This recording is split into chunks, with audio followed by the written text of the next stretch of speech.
유럽 여행 중 화장실 찾아 산만리를 안 겪어본 사람이 있을까요? 거리는 물론 지하철역조차 대부분 화장실이 없으니 유럽 여행은 곧 화장실과의 전쟁이기도 합니다. 게다가 어렵사리 찾은 화장실은 여지없이 유료입니다. 심지어 커피 마시러 간 카페도 밥 먹으러 간 레스토랑도 쇼핑하러 들어간 백화점도 사용료를 요구하는 곳이 점점 더 많아지니 해도 너무하다는 생각이 듭니다. 이런 불편함은 여행자만 느끼는 게 아닙니다. 현지인들은 코로나 때 폐쇄된 화장실이 여전히 문을 열지 않아 더욱 화장실이 부족하게 됐다고 불만이 대단합니다. 독일 방송국인 MDR의 설문조사에 의하면 무려 80%가 도심에서 화장실 부족이 심각하다고 답하고 있습니다. 특히 생리현상을 참기 어려운 노인과 여성, 어린이들의 어려움은 더욱 큽니다. 화장지가 제공되는 곳은 1유로, 즉 1,400원 정도 내야 하니 경제적 부담감도 만만치 않죠. 부자 나라도 많고 복지도 세계 최고 수준인 유럽은 왜 화장실만큼은 인심이 야박한 걸까요? 우선 유럽인들은 화장실이 없는 환경과 유리화에 익숙하다는 점부터 얘기해야 할 것 같습니다. 19세기 중반까지만 해도 유럽은 도시 전체가 거대한 화장실이나 다름없었습니다. 공중 화장실은 물론 집에도 화장실이 거의 없어서 대낮에도 거리낌 없이 남녀 불문 거리에서 볼일을 보곤 했습니다. 비만 오면 똥물이 강을 이루어 하이힐조차 아무 소용이 없었기 때문에 기부인을 업어 도로를 건너주는 작업도 있을 지경이었습니다. 2층에선 수시로 요강에 담긴 배설물을 거리로 내버렸기 때문에 이를 피하거나 옷을 가리기 위해 우산과 망토가 유행하기도 했습니다. 아이러니한 것은 유럽에서 수세식 화장실의 역사가 매우 길다는 점입니다. 민호화 문명이 꼽혔던 그리스 크레타 섬엔 기원전 2000년경의 수세식 화장실이 뚜렷하게 남아 있습니다. 지금의 좌변기인 돌 의자에 앉아 이를 보면 배수파이프에서 물이 흘러나와 배설물을 씻어냈으니 누가 봐도 완벽한 수세식 화장실이었습니다. 이렇게 냄새 문제가 해결되자 화장실은 실내로 들어오게 됐습니다. 이를 더욱 발전시킨 로마 제국은 정말 완벽한 화장실 문명국이었습니다. 도시에 설비된 상하수들을 이용해 각 가정의 화장실까지 수세식으로 만든 것입니다. 4세기의 로마 시내엔 무려 400여 개의 공중 화장실까지 두었습니다. 그런데 로마가 망하면서 화장실 문명이 중세 유럽에서 뚝 끊기고 말았습니다. 기독교가 지배 이념이 되면서 육체가 원하는 모든 욕구를 억제해야 한다는 금욕주의가 강요되면서부터입니다. 졸지의 로마의 목욕 문화는 알몸이 정욕을 불러일으킬 수 있다고 하여 제약시되었습니다. 이는 유럽의 청결과 위생에 급속한 쇠퇴를 가져왔습니다. 심지어 목욕이 건강에 좋지 않다는 중세의학이 상황을 더 악화시켰습니다.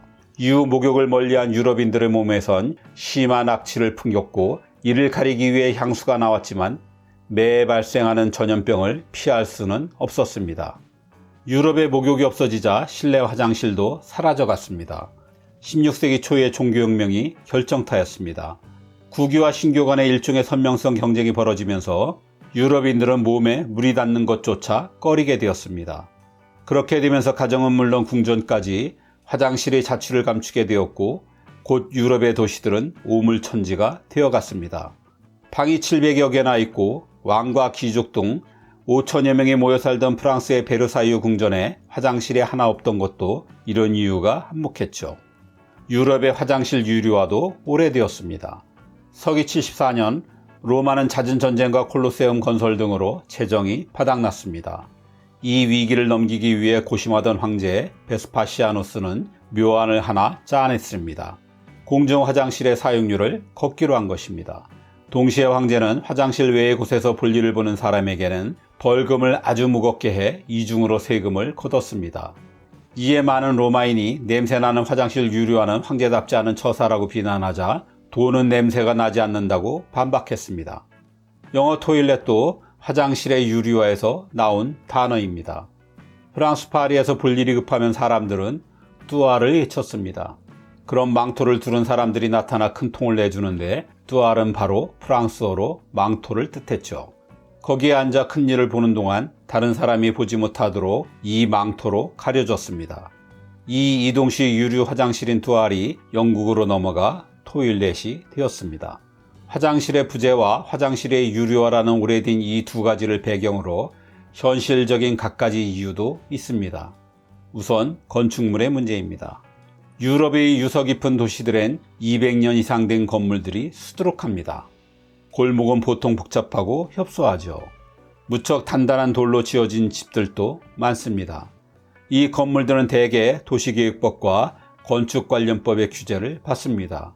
새로 화장실을 만들고 싶어도 법적으로 불가능하거나 공사비가 상상 이상으로 많이 들게 되죠.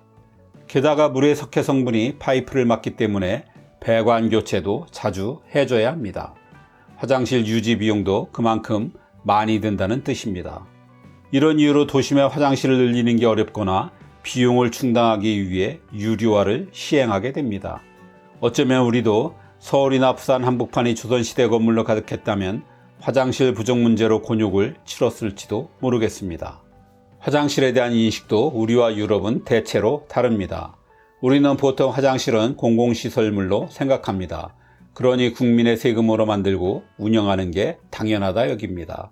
하지만 유럽에선 이용한 사람이 돈을 내야 한다는 사용자 부담 원칙이 분명한 편입니다.